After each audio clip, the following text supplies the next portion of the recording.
¿qué podemos hacer nosotros cuando la frustración toca nuestra puerta y se aloja en nuestras vidas? ¿Se ha sentido usted alguna vez frustrado por alguna razón, por alguna circunstancia en su vida, que a pesar de todos los esfuerzos que usted ha hecho y ha puesto, no puede encontrar una salida? Creo que todos hemos estado allí en algún momento de la vida, ¿cierto?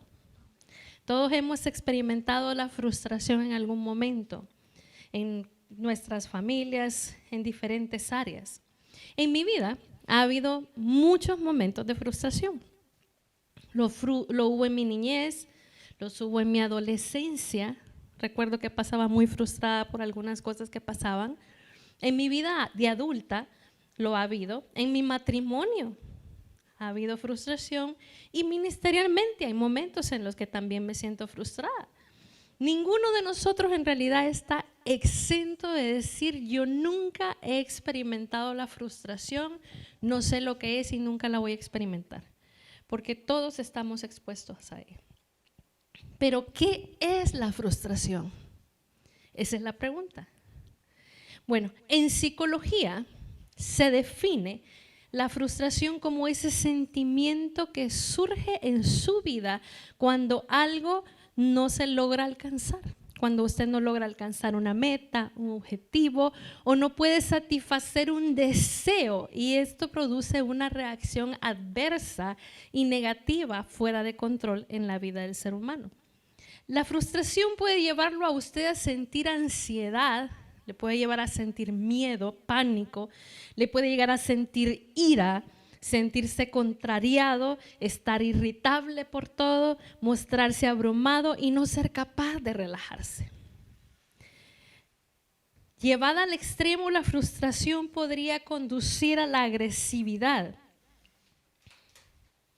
un descenso de la autoestima o la tendencia a la depresión. Mira qué terrible. En la Biblia encontramos algunos ejemplos de personas que pasaron por momentos intensos de frustración en su vida. ¿Sabe que algo maravilloso que la Biblia tiene es que la Biblia no oculta nada? La Biblia no pone a los grandes héroes como wow, superhombres, supermujeres, no. Nos habla de que también tuvieron sus momentos bajos, ¿verdad? Podemos ver a un Elías que era el profeta de profetas. ¿Qué? Mató 400 hombres que estaban en contra del Señor, pero un momento de frustración en su vida se fue a esconder a una cueva.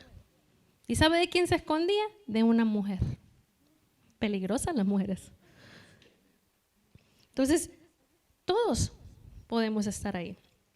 Y hoy vamos a hablar de dos personajes que yo sé que para usted son muy conocidos, tal vez. Vamos a hablar de Ana y de Penina.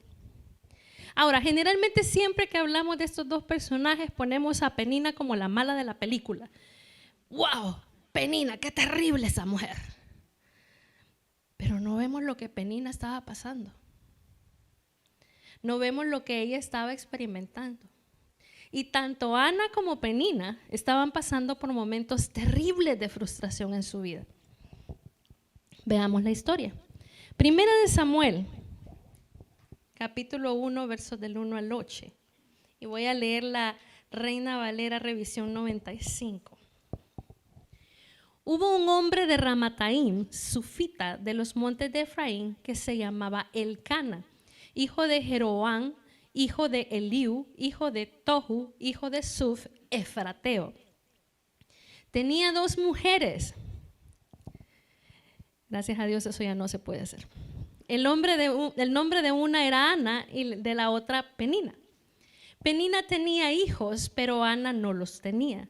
Todos los años aquel hombre subía de su ciudad para adorar y ofrecer sacrificios a Jehová de los ejércitos en Silo, donde estaban 2 hijos de Elí, Ofni y Fines. Por si usted no sabe quién era Elí, era el sumo sacerdote de Jehová.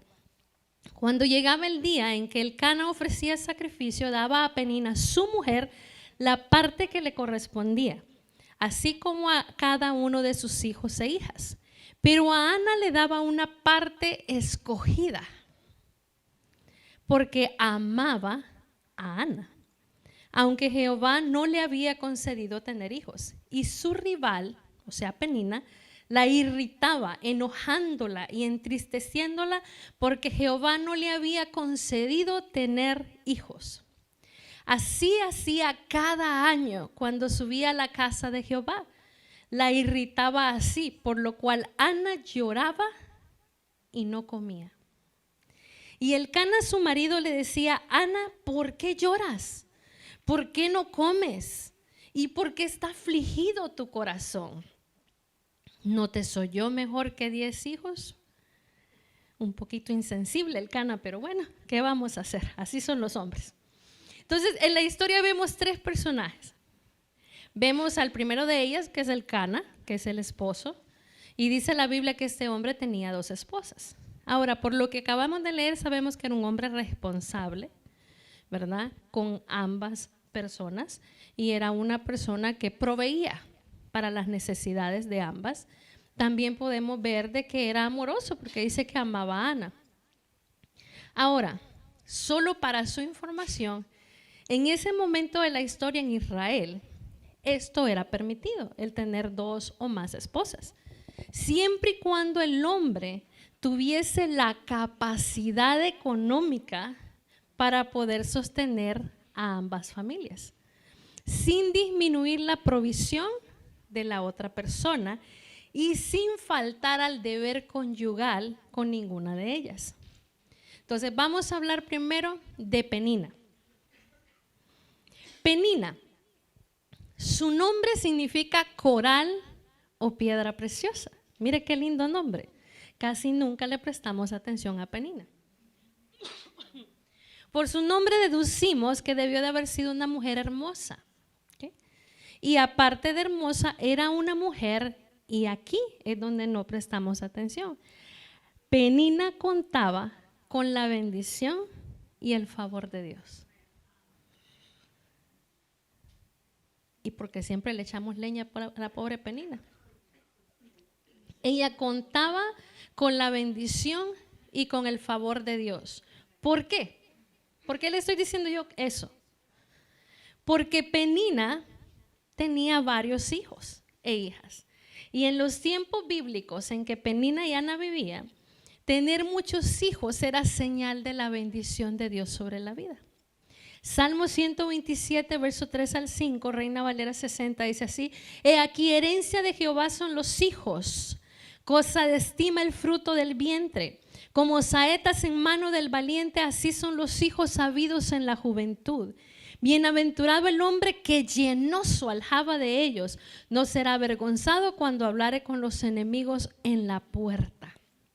Así que cuando vengan pensamientos raros, usted diga: bienaventurados son mis hijos. Amén. Bendito es el fruto de mi vientre, diga usted, y bendiga a sus hijos. Entonces Penina era la segunda esposa de Elcana. Ana era la primera, Penina era la segunda. Probablemente Elcana tomó a Penina por mujer porque Ana no podía tener hijos. Y en ese momento era muy importante los hijos en una familia. Así que lo más probable es que él la tomó para que ella pudiera procrear hijos y tener descendencia con ella. Viéndolo desde este punto de vista, Penina estaba cumpliendo perfectamente bien con su rol como esposa. Era una buena esposa, madre de muchos hijos, contaba con el favor de Dios e indiscutiblemente era respetada y amada por su marido, aunque no al nivel que ella lo deseaba. ¿Okay? Como vimos, dice que Elcana le daba a ella lo que le correspondía y a sus hijos. Significa que él la amaba, que él la respetaba. Quizás no como ella quería. El problema de Penina fue que ella se enfocó en aquello que no podía tener, olvidando la bendición y el favor de Dios sobre su vida. Y cuando usted quita su mirada de lo que Dios le dio, se llena de insatisfacción. Y fue lo que pasó con Penina. Ella se llenó de insatisfacción, se llenó de frustración, se llenó de enojo, se llenó de ira. Y el dolor de la frustración que Penina sentía cegó el entendimiento de ella. Y ella permitió que ese dolor que estaba experimentando se transformara en celos amargos. Al punto tal que se burlaba constantemente de Ana y atormentaba hasta el punto de llevar a Ana hasta la depresión. Gracias, hermano. Penina se sentía rechazada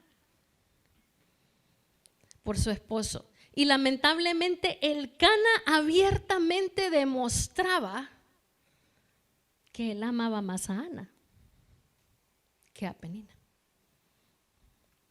Primera de Samuel 1:5 dice, pero a Ana le daba una parte escogida, porque amaba a Ana, aunque Jehová no le había concedido tener hijos.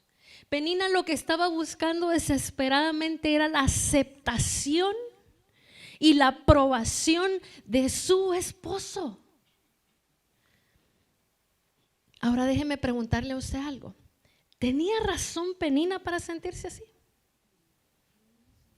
Sí. Ella tenía razón. Porque toda mujer cuando se casa, ¿cuántas son casadas acá? Toda mujer cuando se casa, ella anhela el amor de su esposo. Anhela la aprobación de su esposo. Anhela ese favor de su esposo. Ninguna mujer se casa para hacer un plato de segunda mesa. Ninguna. Aunque Penina sí sabía el rol que a ella le tocaba cumplir. El problema no está en realidad en cómo Penina se sentía. Porque si usted no lo sabe, es normal, los sentimientos son normales, Dios los puso ahí. Si usted se enoja, eso es normal, no es pecado. Pecado es que usted deje que el enojo siga. ¿Okay?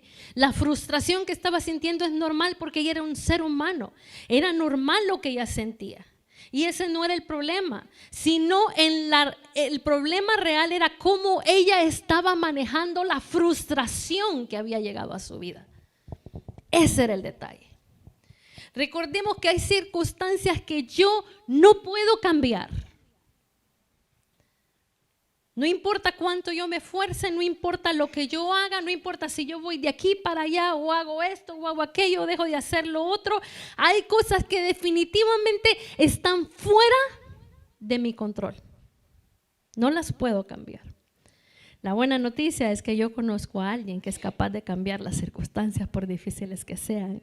Y ese alguien es Cristo Jesús. Amén. Yo no puedo, pero Él sí puede.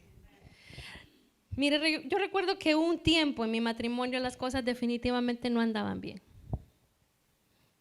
Yo podía sentir el rechazo de mi esposo. Y como mujer pude identificar los síntomas de lo que estaba pasando. E inmediatamente supe que algo estaba mal. Y al inicio me molesté, me frustré muchísimo y si usted me conoce, mi esposo tiene un carácter fuerte y yo también. Entonces ya se imagina usted el ambiente bonito que se empezó a generar ahí. Pero sabe, el Señor habló a mi vida y me mostró que en mi enojo y mi frustración, lo único que yo iba a lograr era que Él se encaprichara aún más. Y en lugar de recuperar mi matrimonio, iba a terminar perdiéndolo. Así que tomé la decisión de dejar que Dios tomara el control de mi vida, de la de mi esposo, y al final Él se encargó de arreglar todas las cosas. No es fácil. No es fácil. Porque uno quiere hacer. Y cuando uno mira que las cosas no van como uno quiere, uno le quiere pegar la ayudadita al Señor y ese es el peor error que usted puede cometer. Entonces, no te afanes tratando de cambiar lo imposible. Déjalo en las manos de Dios. Él es el especialista en hacer lo imposible posible. Amén. Volvamos a Penina entonces. Penina entonces dejó que los celos la dominaran, la envenenaran y la amargaran. Su vida perdió sentido totalmente. Ya la mujer no era feliz, ya nada la hacía feliz a ella porque se había desenfocado totalmente. En lugar de agradecerle a Dios por su favor o por su bendición que le había dado, ella se amargó. Ya no podía disfrutar de sus hijos, de los momentos de la vida más especiales, ni podía disfrutar de nada porque sus pensamientos giraban todo el tiempo alrededor de cómo le iba a hacer daño a Ana. Ella lo único que quería era ver a Ana sufrir. Ella quería que Ana pagara por lo que ella estaba sintiendo. Ese era el problema. Porque cuando nosotros nos llenamos de amargura, no solamente nos envenenamos nosotros lentamente, nos vamos envenenando, tomándonos ese veneno de amargura esperando que se muera el otro, cuando la que se va a morir soy yo. Entonces, nos vamos envenenando nosotros mismos y contaminamos a todo aquel que está a nuestro alrededor.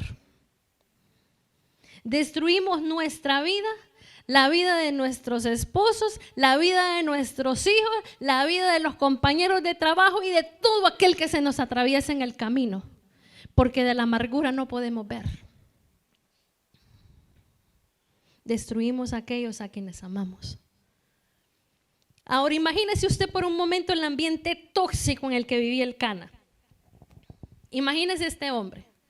Llegar del campo bien cansado, agotado, tras un día de ardua faena, llega a su casa, lo que espera es por lo menos tener una comidita caliente, algo de cariño de sus hijos, y lo primero que hace al abrir la puerta es escuchar a Ana y a Penina tirarse duro por todos lados, peleándose, gritándose, haciéndose daño. ¿Usted cree que ese hombre la vivía fácil? Tenía 2 serpientes en la casa.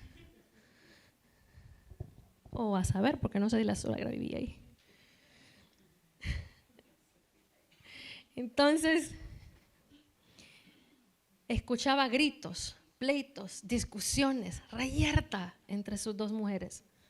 Terrible. Penina entendía el dolor de Ana. Ella sabía. Ella sabía lo que Ana estaba pasando, por eso la atacaba. Por eso la torturaba, por eso la maltrataba, porque ella sabía por lo que Ana estaba pasando. Sabía dónde le dolía más cada palabra que pronunciaba. Penina era muy intencional en lo que ella estaba haciendo. Ella sabía a dónde lastimar, a dónde tocar. Y buscaba herir a Ana de la manera más profunda que pudiera lograrlo. Pero lo hacía porque estaba herida, como muchas veces nosotros hacemos con los demás. ¿Y qué pasaba con Ana? 1 Samuel 1:7. Así hacía cada año cuando subía a la casa de Jehová, la irritaba así, está hablando de Penina en este momento, por lo cual Ana lloraba y no comía. Ahora yo me pregunto, ¿qué buscaba Ana con no comer? No le estaba haciendo nada a Penina. Dice, no comía. Y el Cana, su marido, le decía, Ana, ¿por qué lloras? ¿Por qué no comes y por qué está afligido tu corazón? ¿No te soy yo mejor que 10 hijos? Note bien que allí dice que esto Penina lo hacía cada año. Cada vez que iban a adorar al Señor, Penina estaba ahí fastidiándole la vida a Ana. Penina era como una gotera en la vida de Ana. Y yo no sé si usted alguna vez ha tenido una gotera en su casa, pero eso es lo más terrible e irritante que a uno le puede pasar, escuchar tic, tic, tic, tic, en el día, en la tarde, en la noche. Es irritante. Y Penina se había convertido en una gotera para la vida de Ana. Ahora, el nombre de Ana significa llena de gracia. y era muy amada por su esposo. Eso ya lo vimos. Y según podemos ver en las escrituras, a Elcana no le afectaba en nada el hecho que Ana no tuviera hijos. Él la amaba, independientemente de si habían hijos o no habían hijos, él la amaba.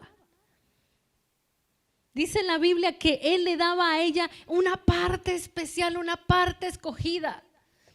Lo mejor era para Ana, lo mejor. Elcana se esforzaba en demostrarle a esa mujer cuánto la amaba. Pero Ana, al igual que Penina, estaba desenfocada. Porque esta mujer, en lugar de ver el amor de su marido y todo lo que su marido hacía por ella y todos los sacrificios que ese hombre hacía por ella, lo único que a ella le interesaba era que no tenía hijos. Ella no miraba lo que el hombre hacía, no miraba su trabajo, no miraba sus sacrificios, no miraba su cariño. Lo único que ella veía es que era estéril y no podía tener hijos. No estaba viendo la bendición que sí tenía y se estaba enfocando en aquello que no podía tener. ¿Eran diferentes Ana y Penina? No. No. Obviamente eso llenó de insatisfacción a Ana, de inconformidad y de una tristeza profunda. Ana se desvalorizaba, se descalificaba porque en el tiempo en que ella vivía, la esterilidad era símbolo de desgracia, de maldición y de castigo, y no era de parte de Dios. Era la sociedad que la marcaba así. Dios no la marcaba así. Pero ella creía en lo que la gente miraba. Ana no podía ver el amor de su esposo porque estaba enfocada en su problema. Y ese problema se acrecentaba aún cada vez más con cada palabra de Penina, que era como un golpe de espada duro hacia su corazón. Ana lloraba. Ana no comía. Ana se quejaba constantemente. Su frustración la había llevado al borde de la desesperación. Y Penina disfrutaba verla sufrir. ¿Cuántas veces nosotros hemos estado como Ana? ¿Cuántas veces nosotros hemos andado llorando por todos los rincones? Ahora déjame decirte una cosa, no permitas, y escúchame bien, no permitas que el enemigo te vea sufrir. Si vas a llorar, llora, sí, llora, todo lo que tú quieras llorar, pero hazlo en la presencia de Dios. Hazlo allí donde el Señor está. Deja de andar llorando por todos los rincones y por todas partes. Deja de andarte quejando con todo mundo. Deja de andar en eso. Si vas a contar tus problemas, ve y cuéntaselos al Señor. No se los cuentes a cualquiera, y mucho menos a la hermana o a la vecina o a la comadre chismosa que tienes por ahí. Este consejo te lo voy a dar. Tus problemas íntimos, muy íntimos y personales, no se los cuentas a nadie. A menos que sea a alguien, un líder o alguien que te puede ayudar. Pero deja de andarle contando todo a todo mundo. Porque tú no sabes que esa amiga que tiene ahora esa carga que tú le pusiste, el día de mañana se vuelve contra ti. Deja de victimizarte. Deja de andar causando lástima por todos lados. Mejor levántate. Sacúdete el polvo y alaba al Señor. Sigue adelante. Entonces vas a ver victoria. Ana entendió esta verdad y un día cambió su actitud. Y mire lo que pasó. 1 Samuel 1 del 9 al 10 dice: después de comer y beber en Silo, Ana se levantó Y mientras el sacerdote Elí estaba sentado en una silla junto a un pilar del templo de Jehová, ella con amargura de alma oró a Jehová y lloró desconsoladamente. E hizo voto diciendo: Jehová de los ejércitos, si te dignas mirar a la aflicción de tu sierva y te acuerdas de mí y no te olvidas de tu sierva, sino que das a tu sierva un hijo varón, yo lo dedicaré a Jehová todos los días de su vida y no pasará navaja por su cabeza. No es que Ana no había llorado antes, no es que Ana no había orado antes. Usted no sabe cuántas veces esa mujer oró. El problema era, ahora la diferencia era el cambio de actitud.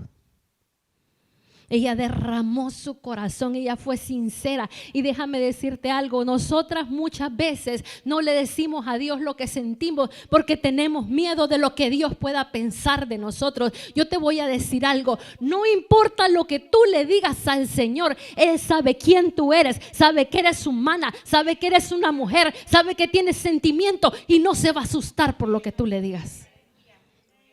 Entonces Ana volvió sus ojos al único que podía cambiar sus circunstancias. Ana clamó y derramó su corazón delante de Dios y Jehová escuchó su clamor. Porque cuando tú te humillas delante de Dios, Él te escucha y te responde. Salmos 18:6, y voy a leer la Nueva Traducción Viviente, dice: pero en mi angustia clamé al Señor, sí, oré a mi Dios para pedirle ayuda. Él me oyó desde su santuario, mi clamor llegó a sus oídos. Jeremías 33:3, y es un verso que casi todos conocemos: clama a mí y yo te responderé y te enseñaré cosas grandes y ocultas que tú no conoces. Si tú clamas a Dios, Él te va a escuchar y te va a responder. Amén. Ana comprendió que su victoria no se encontraba en ninguna otra parte más que únicamente en Dios. Y en el momento en que ella cambió su actitud, el Señor obró a su favor. Mire lo que dice ahí. Se fue por su camino. 1 Samuel 1:18 b al 20 dice: y no estuvo más triste. Se levantaron de mañana, esta es Ana y toda la familia, adoraron delante de Jehová y volvieron de regreso a su casa en Ramá. Elcana, dice, se llegó a su mujer y Jehová se acordó de ella. Aconteció que al cumplirse el tiempo, después de haber concebido Ana, dio a luz un hijo y le puso por nombre Samuel, por cuanto, dijo ella, se lo pedí a Jehová. Ana recibió su respuesta y ese niño llegó a ser un gran instrumento en las manos del Señor, un profeta, un juez sobre Israel. ¿Sabe cuándo termina la esterilidad? Cuando yo le empiezo a creer a Dios. Y la esterilidad siempre termina con una victoria. Yo no sé cuál es la frustración que tú traes en tu vida hoy. Yo no sé si tú estás pasando en este momento por algún momento de frustración o no. Pero no importa lo que tú estás pasando o lo que pasaste. Ya sea una separación, quizás tu esposo te haya abandonado, quizás se fue de la casa, quizás te dejó sola por muchos años cuidando de tus hijos, criando a tus hijos. No lo sé. Yo no sé quién es la penina que existe en tu vida. Porque todos tenemos una penina detrás de nosotros. Alguien que nos atormenta constantemente. No lo sé cuál es tu penina. Pero hay algo de lo que sí yo puedo estar segura. Y es de que tú viniste hoy a este lugar con un propósito. Y el Señor te dice a ti que Él puede librarte de la frustración. Para salir de la frustración, tú necesitas 3 cosas importantes. Número 1, dejar de enfocarte en lo que no tienes y ser agradecida por aquello que Dios te ha dado. Fíjate bien en eso. Muchas veces nosotros decimos, yo no tengo nada, Dios no me ha dado nada. Dios se olvidó de mí. Y yo te pregunto una cosa, ¿tú tienes un lugar donde vivir? ¿Tienes un techo sobre tu cabeza? ¿Tú tienes un trabajo? Puede ser que sí, puede ser que no. ¿Tú tienes 2 manos? ¿Tienes 2 ojos? ¿Tienes tu boca? ¿Tienes tus piernas? ¿Tienes salud? ¿Tienes a tus hijos? Tú eres más que bendita. Entonces, enfoquémonos en ser agradecidos. Enfoquémonos en agradecer aquello que sí tengo. Quizás no tengo las riquezas que quiero tener, pero tengo lo suficiente para vivir. Cambia tu actitud. Deja de estar llorando. Deja de estar quejándote. Deja de estar victimizándote. Cambia tu actitud. En lugar de la queja, elige la alabanza. Mira, cuando tú alabas a Dios en el pasillo, Él te da la victoria. Amén. Y el tercero es: corre a los pies de Cristo. Solamente Él puede cambiar tus circunstancias. Acércate a Él y Él te escuchará y te responderá. Hebreos 4:16 dice: acerquémonos pues confiadamente al trono de la gracia para alcanzar misericordia y hallar gracia para el oportuno socorro. Salmo 142:1 dice: con mi voz clamaré a Jehová, con mi voz pediré a Jehová misericordia, delante de Él expondré mi queja, delante de Él manifestaré mi angustia. No dejes que la frustración destruya tu vida. Ven a Cristo hoy. Él puede llevarte de la frustración a la victoria. Amén. Ponte de pie ahí donde estás. Cierra tus ojos por un momento. Yo no te conozco. No sé lo que has pasado en tu vida. No sé por lo que has experimentado. No lo sé. Yo no sé cómo fue tu niñez. No sé cómo fue tu adolescencia, cómo es tu vida hoy en día. No lo sé. Pero sea lo que sea que hay en tu vida, hay una solución. Hay un camino y ese camino es Cristo. Yo no sé cuántos aquí conocen al Señor. Y yo no te voy a hablar de una religión, y lo menos que me interesa es que tú vengas aquí a esta iglesia, aunque claro, me gustaría que te congregaras con nosotros. Pero yo te voy a hablar de un Cristo, de un Dios que todos nosotros lo conocemos, todos nosotros hemos oído hablar de Él, todos nosotros alguna vez hemos visto las películas en Semana Santa que Jesús murió en la cruz del Calvario, etcétera, etcétera. Todos lo sabemos. No hay nadie que me pueda decir: yo nunca he escuchado hablar de ese Jesús. Porque aún hasta en las novelas de Univisión ahora vemos los capítulos de la Biblia. Entonces nadie puede decir: yo no lo conozco. Pero sí te voy a hablar de algo que tal vez tú no sepas. Jesús sí murió en la cruz del Calvario. Y sí murió por ti. Y yo sé que tú lo sabes. Pero si yo vengo y le digo a mi hermana Lidia: hermana, te regalo esta agua. Déjame hacerte una pregunta. ¿Esa agua es de la hermana Lidia? ¿Es de la hermana Lidia? Sí, porque yo se la regalé. En parte. Esa agua va a ser de la hermana Lidia hasta que la hermana Lidia decida venir acá y agarrarla, tomarla y hacerla suya y decir: es mía, gracias por habérmela regalado. Ahora es de ella. Entonces la provisión salvadora es tuya, porque Jesús murió por ti en la cruz del Calvario, porque Jesús entregó su vida por ti. Pero no va a ser verdaderamente tuya hasta que tú mires a la cruz y digas: fue por mí. lo hizo por mí. No se bajó de la cruz por mí. Él sufrió lo que sufrió por mí, porque me amó tanto que no le importó pagar el precio por mí. Ahora te voy a hacer una pregunta. ¿Tú ya has tomado esa provisión para tu vida? ¿Tú ya has dicho, fue por mí? Tú la agarraste y dijiste, gracias, Jesús, porque moriste por mí. Porque podemos pasar una vida en la iglesia sin darnos cuenta y sin agarrar el regalo que Dios tiene para nosotros. Ahora, ahí donde tú estás, tú sabes. Cierre sus ojos un momento.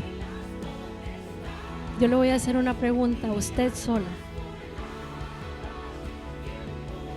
¿Tú ya le dijiste al Señor gracias? ¿Tú ya le dijiste al Señor fue por mí? Si no lo has hecho, hoy es un buen momento para decirle al Señor gracias. Y yo quiero que ahí donde usted está le diga gracias, Señor. Dígale gracias porque tú moriste por mí en la cruz del Calvario. Gracias porque el sacrificio que hiciste fue por mí. Y yo hoy lo tomo, hoy lo recibo, hoy me apodero de ese regalo que tú me has dado. Es mío, Señor. Gracias. Ahora déjame preguntarte. ¿Alguna de ustedes le dijo en este momento gracias al Señor por ese regalo? ¿Alguien quiere decir, yo le dije gracias al Señor hoy por ese regalo? Levanta tu mano si tú lo hiciste. Levanta tu mano para orar por ti. Si tú nunca lo has hecho, levanta tu mano y diga, yo dije gracias hoy. Amén. Y si tú dijiste gracias, solo permíteme orar por ti. No quiero hacer nada más que orar por ti y bendecir tu vida. Si lo hiciste, pasa al frente, por favor. Ayúdenme a pasar a las personas que dijeron sí al Señor en este día. Pásame. Michelle, ¿tú? Pasa. Gloria a Dios. Miren qué hermosura. ¿Qué dice la palabra? Que cuando hay un pecador que se arrepiente, hay fiesta en los cielos. Y ustedes han provocado una enorme fiesta delante del Señor. Amén. Ahora yo quiero que vengan mis hermanas Doris, mi hermana Lidia. Por favor, la hermana Élida. Vamos a orar por ellas.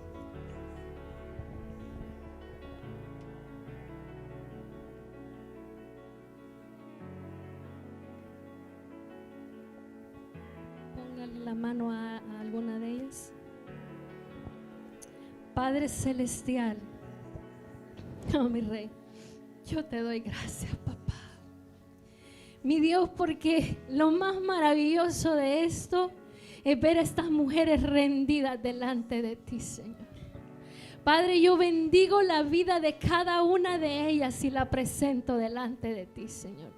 Yo te pido que tú la bendigas, Padre mío. Bendice su vida, bendice su corazón, Padre Santo. La consagramos a ti, Señor. Oh, mi Dios, yo te presento la vida, mi Dios, de ella, Padre mío. Y Dios, yo te pido que tu favor, que tu gracia, que tu misericordia venga sobre ella. En el nombre poderoso de Jesús.